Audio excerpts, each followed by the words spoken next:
Welcome to Jammin', the musician's multi-tool. Open the app and see the Jamn Wheel. Here we see we're in the key of C. The key is just that, the key to a song. The major scale starts from this blue line, and it goes clockwise. Hit play to hear it.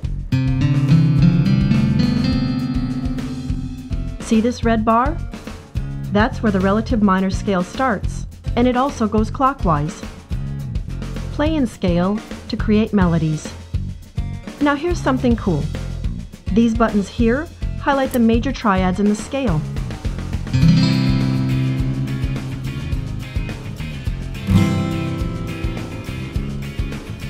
And these, the minor triads.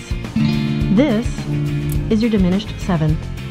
Triads are just 3-note chords, but they are the basis for almost every song. Want to transpose to another key? Just rotate the wheel. Songwriters will love this. Flick down the drawer and find chords that sound cool in the current key.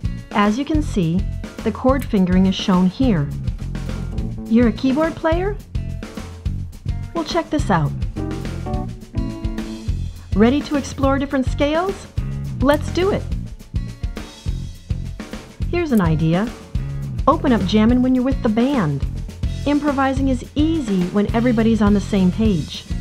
Remember, modern songwriting is circular, returning to the tonic. So if you want to be a better musician, get jammin'.